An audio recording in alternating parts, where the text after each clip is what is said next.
스스로 절도범이라고 밝힌 남성의 의뢰입니다. 사건이 일어난 건 지난 주말 공원입니다. 날은 따뜻했고 몇몇 학생은 외투를 벗어두고 농구를 하고 있었죠. 그리고 의뢰인은 충동을 참지 못했습니다. 브랜드 로고가 박힌 데다가 주머니가 유단히 두툼했던 그 옷에 손을 대고 만 거죠. 빠르게 그리고 자연스럽게 옷을 걸친 후 자리를 떠난 우리의 의뢰인이자 절도범. 그는 점퍼 한쪽 주머니에 있던 사탕을 먹으며 그곳을 벗어났고 공원 출구에 도착해서야 주머니 속 물건들을 살펴보기 시작합니다. 그리고 발견한 희한한 물건. 보조 배터리 같기도 휴대용 라디오 같기도 한 이 물건을 살펴보던 그때 누가 의뢰인을 향해 소리쳤습니다. 도둑! 아니 살인범이야! 이건 두연산감이야. 제가 왕년에 연극을 좀 했습니다. 그러니까. 자, 깜짝 놀라 고개를 들어보니 옷의 주인으로 보이는 하얀 얼굴의 남학생이 땀을 뻘뻘 흘리며 손을 떨며 삿대질을 하고 있는 겁니다. 그리곤 쓰러져 버린 학생. 주변 사람들은 119를 부르고 경찰을 부르고 그러는 동안 의뢰인은 아무것도 할 수 없었습니다. 옷을 훔쳤을 뿐인데 살인범이라니. 아니 그보다 혹시 학생이 자신 때문에 쓰러진 걸까 봐 걱정이 많이 됐습니다. 학생은 왜 쓰러졌을까요? 정말 우리 의뢰인은 절도범이 아닌 살인범인 걸까요? 야. 자, 우선 학생의 건강이 제일 먼저 걱정이 되네요. 괜찮답니까? 다행히 출동한 구급대원 처치 덕분에 위급 상황은 면했다고 합니다. 네. 자, 천만 다행이라는 생각이 들고요. 자, 그럼 본격적으로 우리의 사건에 집중해 보겠습니다. 우선 학생은 왜 쓰러졌을까요? 아무래도 운동을 하고 있었잖아요. 운동을 한 데다가 옷을 찾으려고 이렇게 너무 갑자기 급하게 빨리 뛰었더니 약간 어지럽고 그래가지고 호흡도 약간 가쁘고 그래서 쓰러진 게 아닐까요? 그렇죠. 갑자기 운동을 하면 심박수가 급격하게 올라가면서 현기증이 날 때가 있죠. 특히 하체 운동을 할 때 현기증이 급속히 나타나는 경우가 있다라고 합니다. 실제로 이제 그 운동을 하는 현장에서 간간히 볼 수 있는 그런 현상이긴 한데 이 다리로 가는 혈류량이 급증하게 되면 상대적으로 심장으로 되돌아오는 혈액량이라든지 그것이 다시 뇌로 올라가는 혈액량이 부족해지기 쉽고 그렇게 되면 어지러우면서 현기증이 생길 수가 있습니다. 그래서 일반적으로 이제 운동을 할 때에는 준비 운동도 중요하지만 과격한 운동 후에는 반드시 마무리 운동을 통해서 하체에 몰려있던 피를 다시 전신 순환으로 옮겨 놓은 다음에 운동을 종료하는 것을 일반적으로 권하고 있죠. 네. 그러면 닥터 P는 이 학생이 쓰러진 이유를 급격한 운동 때문이라고 보시는 건가요? 글쎄 우리 학생의 모습에 좀 더 집중을 해봐야 될 것 같은데요. 첫 번째 단서입니다. 바로 땀과 손떨림.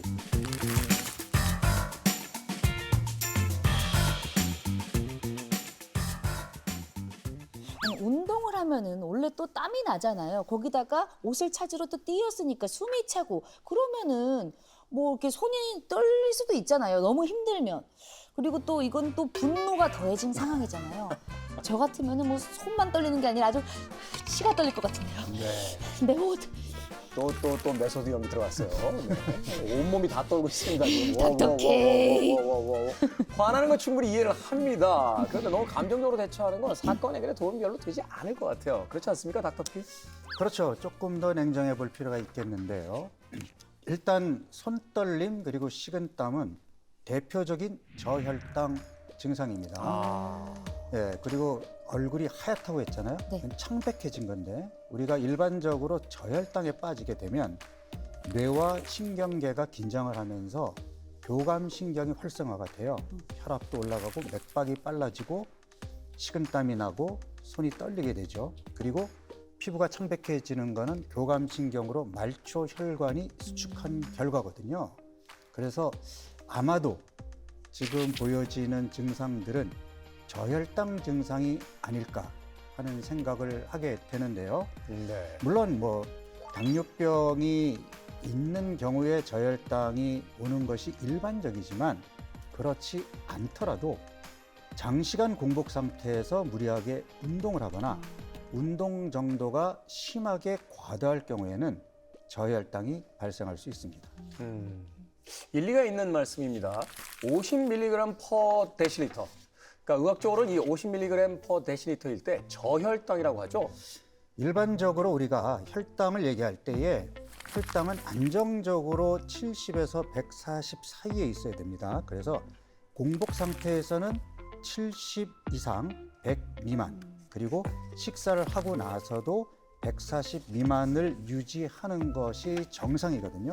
그래서 일반적으로는 70mg per 데시리터 미만일 경우에 저혈당이라고 얘기하는데 사람마다 저혈당 증상이 나타나는 정도가 제각각이에요.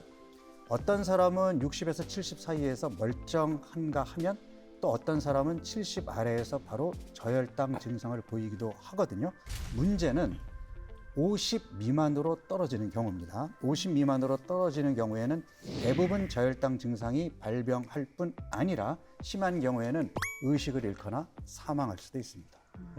잠시만요. 제가 때마침 이런 걸 발견했는데 말입니다. 어. 두 번째 단서입니다. 혈당 수치.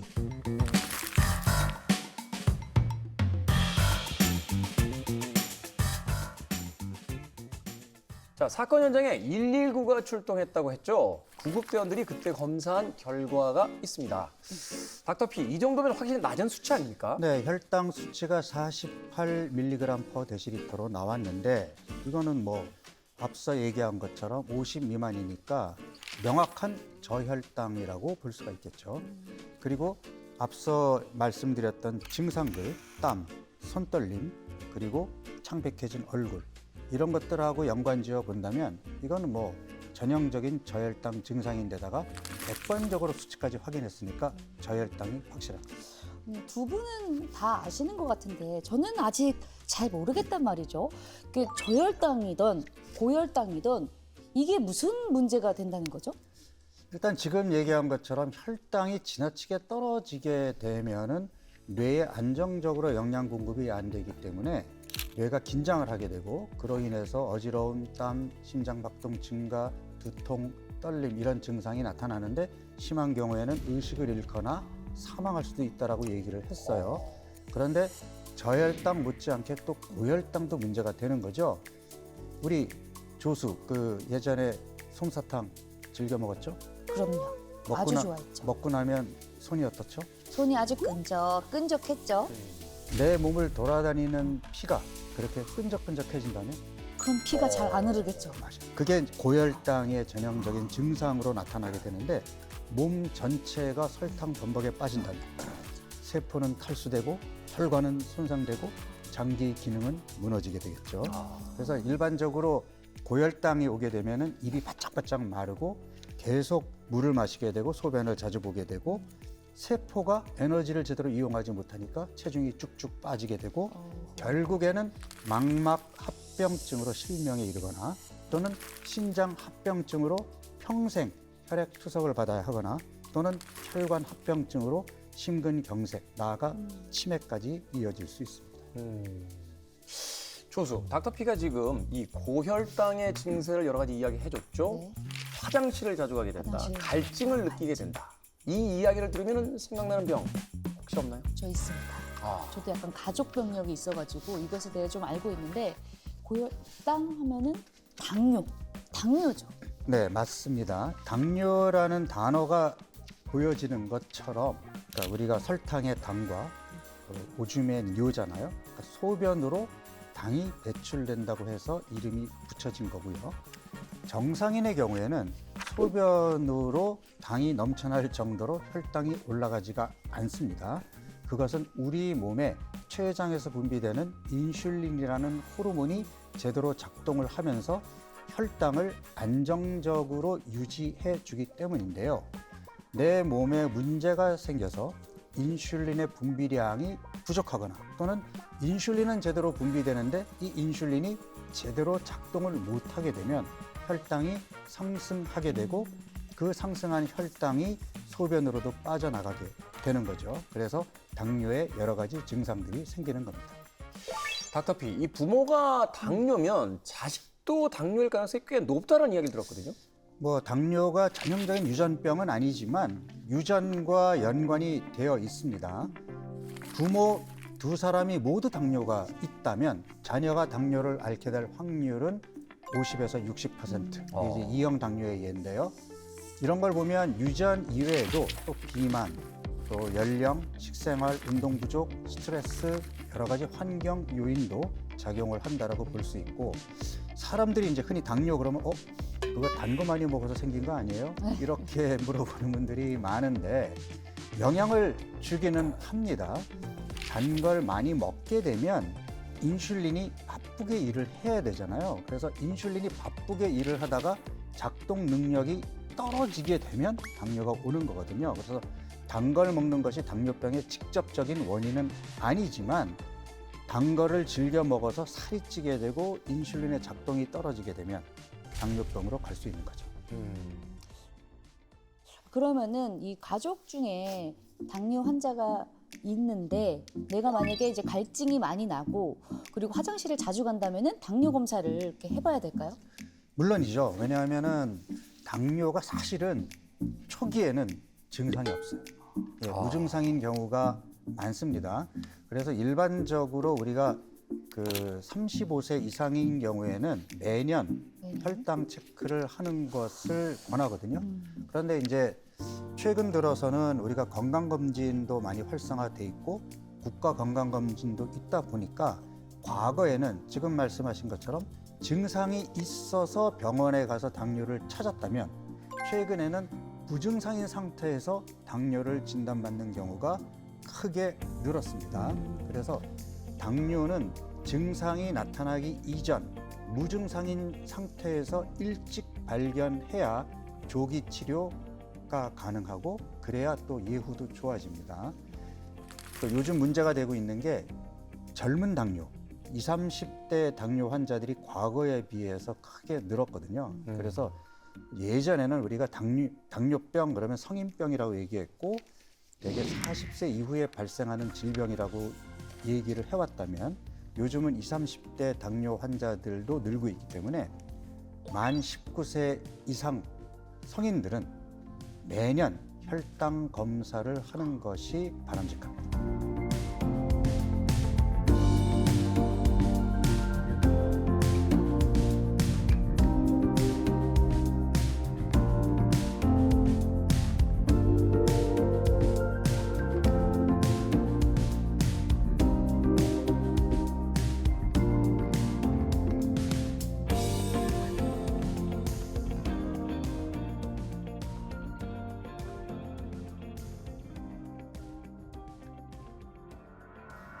자, 다시 사건으로 돌아가 보죠. 제가 찾은 사건의 단서가 하나 있습니다.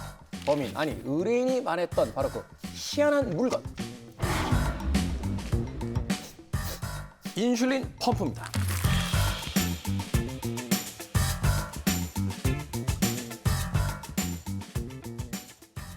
인슐린 펌프 굉장히 생소한 단어인데 그게 뭐죠? 그러니까 쉽게 얘기하면 당뇨 환자가 이제 인슐린이 제대로 작동을 안 되니까 몸속의 인슐린 농도를 조절할 수 있도록 정교하게 투입을 해주는 스마트한 인공 췌장이라고 할 수 있죠.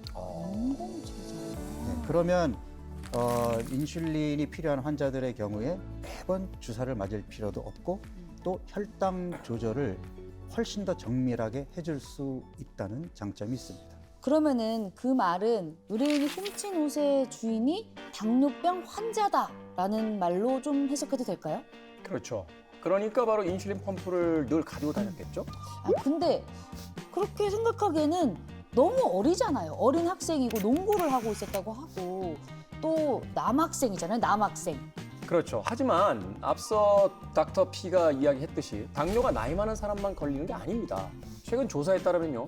우리나라 초중고생 6명 중에 1명꼴로 비만이고 그중 20%는 당뇨 전 단계라고 알려져 있어요. 그리고 우리나라 당뇨 환자 10명 중에 1명은 9세 이하 어린입니다. 자, 여기서 좀 심화 학습으로 좀 들어가 봐야 될 것 같은데요. 우리가 당뇨를 크게 1형 당뇨와 2형 당뇨로 나눕니다. 지금까지 얘기했던 당뇨병, 그리고 우리가 흔히 알고 있는 당뇨병은 다 2형 당뇨입니다.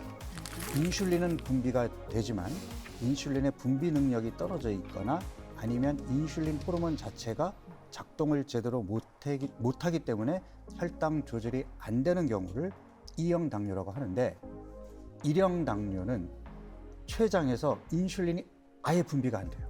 그럼 어떡하지? 네, 그래서 주로 소화기에 발생하기 때문에 과거에는 소아당뇨라고 얘기를 했거든요. 그래서 이런 경우에는 무조건 인슐린 치료를 받아야 됩니다. 그런데 우리 탐정이 얘기했던 것처럼 2형 당뇨가 발생 연령이 점차 낮아지고 있는 데다가 또 1형 당뇨도 소아에서 발생하지만 요즘은 치료 기술의 발달로 성인이 되어서도 얼마든지 일상생활을 영위할 수 있다라는 거예요.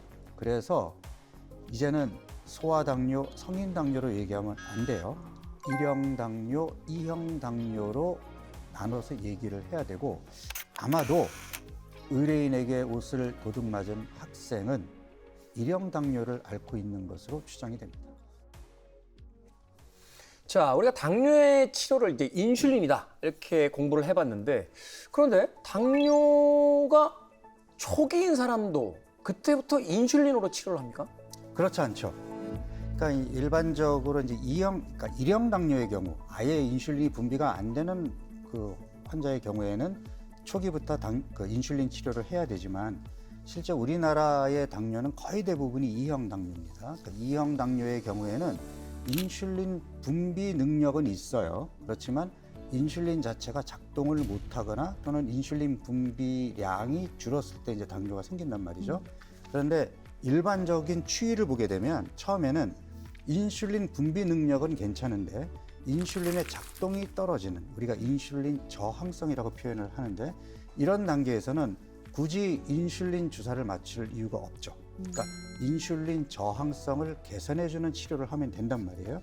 그 단계에서는 생활 습관 개선, 체중을 줄인다든지 운동을 한다든지 탄수화물의 섭취량을 조금 조절한다든지 이런 것만 가지고도 인슐린 저항성을 개선할 수 있고, 여기에 약물 치료가 추가가 된다면 얼마든지 인슐린 주사를 맞지 않아도 혈당 조절을 잘 할 수 있습니다.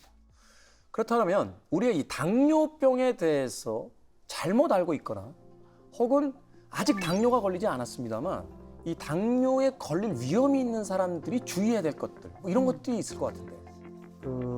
이 닥터피가 학교 다니던 시절만 해도 당뇨는 50세 이상에서 걸리는 전형적인 성인병이었는데, 최근 들어서 20, 30대 젊은 당뇨가 늘어나는 이유가 뭘까? 단순히 유전적인 요인만 가지고는 설명이 안 된단 말이에요. 첫 번째 생각해 볼 수 있는 게 비만 인구의 증가입니다. 비만 인구의 증가. 그러니까 과거에 비해서 비만한 사람들이 크게 늘었을 뿐 아니라 비만해진 연령이 예전에 비해서 훨씬 낮아진 거죠. 그러니까 어린 나이에서부터 뚱뚱해서 당뇨 고위험군이 되다 보니까 이른 나이에 당뇨병이 발병하는 겁니다. 그래서 사실 당뇨는 치료도 중요하지만 예방이 더 중요하거든요. 그러면 젊은 당뇨를 예방하는 첫 번째가 어렸을 때부터 뚱뚱해지지 않게끔 체중 관리를 하는 거죠. 최근에 그 학교의 환경들을 보면 운동장이 굉장히 협소해지고 또 사라지는 경우도 있다라고 맞아요. 해요. 그러니까 젊은데도 불구하고 식습관은 더 늘어났고 그리고 운동량은 떨어지는 이런 상황들이 바로 젊은 층에서 당뇨 환자들을 만들어내는 어떤 원인이다. 그렇죠. 그러니까 뭐 체육 시간도 줄어들었고 운동장 없는 학교도 생기고 이러면서 활동량도 줄었지만 휴대폰에 PC, 컴퓨터에 게임에, 그러니까 앉아 있는 시간이 길어질 수밖에 없는 이런 환경, 그리고 아직도 우리나라에서는 공부, 입시 이런 것들이 학생들을 조이잖아요. 그럴 때 받는 스트레스를 아이들이 주로 뭘로 해결할까요? 먹는 걸로요. 거기다가 건강한 옛날처럼 뭐 감자 삶아 먹고 뭐 이런 게 아니라 거의 뭐 패스트푸드, 뭐 떡볶이, 피자, 햄버거, 피자, 콜라. 막 젤리 뭐 이런 것들로 하니까 오, 다 맛있는 거야. 그런 그래서 음식들에 이렇게 우리가 초가공식품이라고 네. 얘기하는데 특징이 뭐냐면 고당 고지방이거든요. 그래서 어렸을 때부터 고당 고지방 음식이 익숙해져 있잖아요. 중독됩니다. 탄수화물에 중독이 되다 보니까 밤낮으로 달달한 걸 입에 달고 사는 아이들이 많아지면서 비만 인구도 많아졌고 결국에는 성인 당뇨의 예비 후보생들이 되는 거죠. 저희가 지난 시간에 했던 그 음식 중독이 당뇨까지로도 또 이어질 수가 있겠네요. 맞습니다.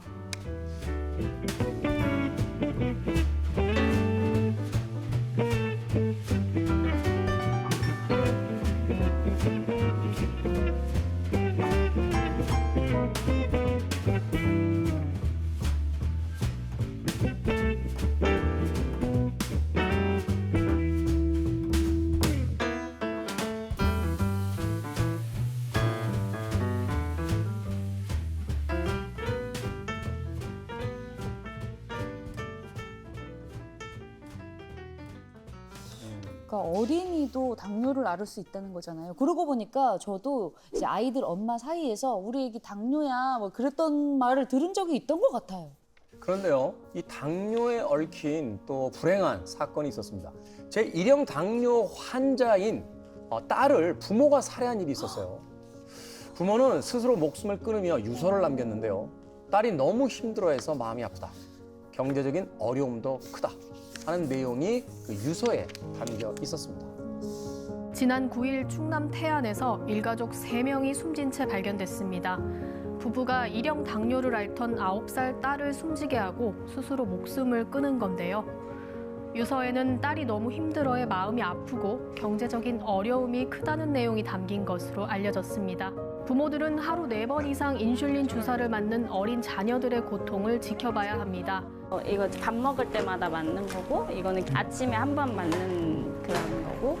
지금 안 그래도 지금 상승세라서 고혈당 알람이 울리잖아요. 인슐린을 주입을 넣어야 됩니다. 이걸 거의 매일 평생 해야 되는 겁니다.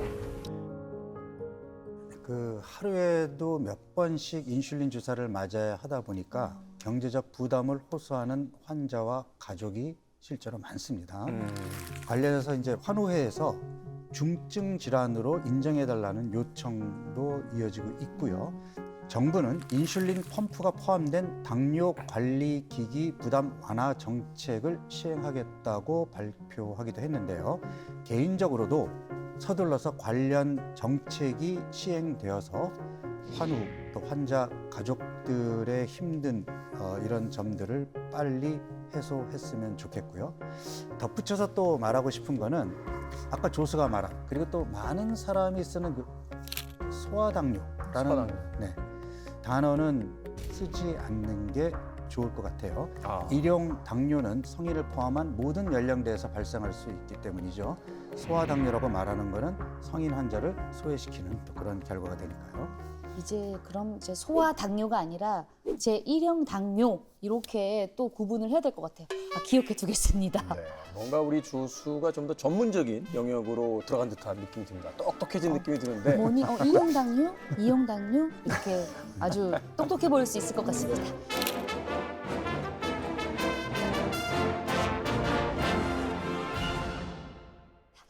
자, 이쯤 되면 또 하나의 의문점이 생깁니다. 저혈당 증상 그리고 당뇨. 뭐가 좀 이상하지 않나요? 뭐가 이상하죠? 좀 딱 맞아 떨어지는 것 같은데요? 이게 뭐 인슐린이 분비되지 않으면은 혈당이 높아진다. 그래서 환자는 인슐린을 맞아야 하잖아요. 그럼 뭐 이렇게 딱 잠깐만 이상하네? 역시 뭔가 이상하죠. 네. 이 닥터 P에게 좀 여쭤보고 싶은데 피해자는 우리 의뢰인이 옷을 훔쳐가서 인슐린을 못 맞았고 그래서 문제가 생긴 것 아닙니까? 그런데 고혈당 증상이 나타나야 맞는 것 아닌가요?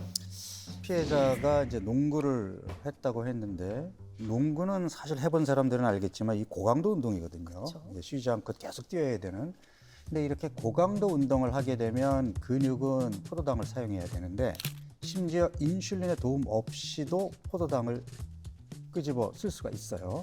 그래서 혈당을 빠르게 떨어뜨릴 수가 있습니다. 그리고 친구들하고 빨리 놀고 싶어서 아마도 그 전에 식사를 대충 했거나 아니면 식사를 아예 하지 않았다면 그러면 굳이 인슐린을 맞지 않았더라도 저혈당에 빠질 수 있는 정황은 생각이 됩니다. 아, 이제야 좀 명확하게 정리가 되는군요. 당뇨 환자가 아닌데 굳이 인슐린 펌프를 가지고 있을 이유는 없죠. 거기다가 점포 한쪽 주머니에 있었던 사탕, 이 포도당 사탕일 가능성이 굉장히 높아졌어요. 그렇죠. 저혈당을 예방하기 위한 당뇨 환자들의 상비약이죠. 이 고혈당 환자들에게 사탕 하나 더 먹는 건 그렇게 큰 효과가 없는데 저혈당 환자들에게는 사탕 하나를 먹는 게 굉장히 응급한 상황에서는 좋은 처방이라는 이야기도 있던데요. 그렇죠. 의식을 잃을 뻔한 환자를 의식을 깨게 할 수도 있고 사망을 예방할 수도 있으니까요. 드라마나 뉴스에서도 갑자기 사탕 있으신 분 하면서 이렇게 사탕을 딱 먹었고 그런 장면들을 많이 맞아요. 봤던 것 같아요. 네. 자, 그럼 정리를 해봅시다. 당뇨 환자의 인슐린 펌프와 포도당 사탕을 훔쳐간 절도범, 살인 미수범이라고 불릴 수 있다.